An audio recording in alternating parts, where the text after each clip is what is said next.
Hi there, Stasha the Period Coach here. Today we're tackling 3 things that you need to know about cleanses. I know. What I do is part hormonal balance, part lifestyle, part business coaching, and it all smushes together and focuses on the menstrual cycle. This is my common thread. We're going to talk today about 3 things that you need to know about cleanses because they affect your hormones. Thus, they can affect your business, they can affect your productivity, they can affect your relationships, they can affect your entire life because, frankly, our lady hormones affect our entire lives. So, number 1, cleanses affect your hormones, negatively or positively, but they do have an effect on your hormones. Some will affect you negatively, some will affect you positively. With hormonal balance, there's no in between. Everything that you do either has a positive or a negative effect on your hormones. There's really no neutral, at least not that I've found. There may be 1 or 2 things out there in the world, but generally you're either positively influencing them or negatively influencing them. And it's a lot easier to have consistent positivity over consistent negativity by just making a few basic changes in everyday life. Cleansing is not something that you should be doing every single day for life, unless you live in a highly toxic environment, in which case, yeah, okay, you should probably be cleansing all the time. But there is a very easy way to cleanse all the time, and that's simply eating a whole foods diet. In today's day and age, that would be considered cleansing. So simply giving up the processed foods, the boxes, the bags, the vegetable oils, not saying your olive oil or your coconut oil, but canola oils and safflower oils and all of these things are not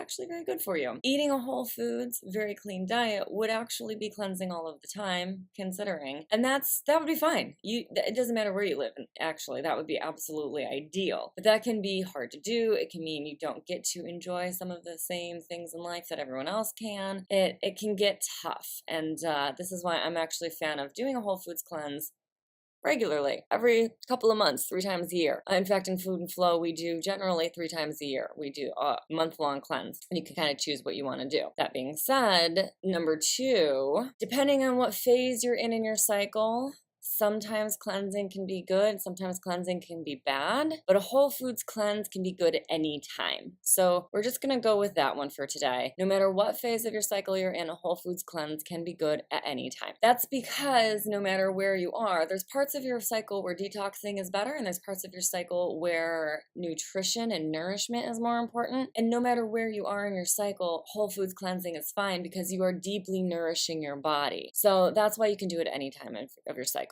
There are times of your cycle where it's better to have those more aggressive cleanses or fasting, and other times where I would say no cleansing, no fasting, unless it's a whole foods cleanse. So depending on where you are, but for the sake of today and for what we're talking about, whole foods cleansing, you can do at any time of your cycle. And in fact, that brings me to number 3, which is your luteal phase is the hardest time to cleanse, but it also is the best time to whole foods cleanse because you're nourishing, deeply, deeply nourishing. And the idea is that you're getting out those excess hormones and that you're getting the deeply nourishing foods, vitamins, minerals that you need. To recap, cleansing can negatively or positively affect your hormones. No ifs, ands, or buts about it. 2, depending on where you are in your cycle, can actually take a cleanse from being helpful to harmful. Whole food cleanses are fine at any time.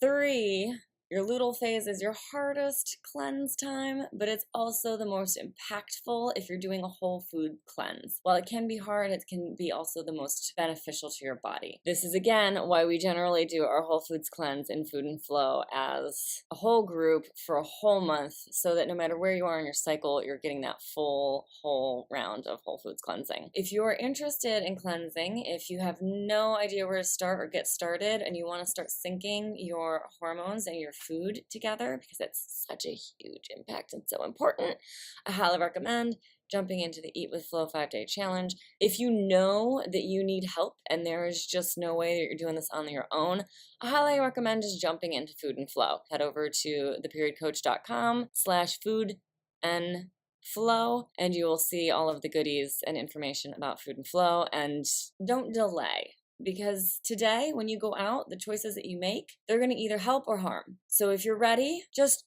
jump in. Just join us. Links will be below. Peace out over you, gang. See you inside.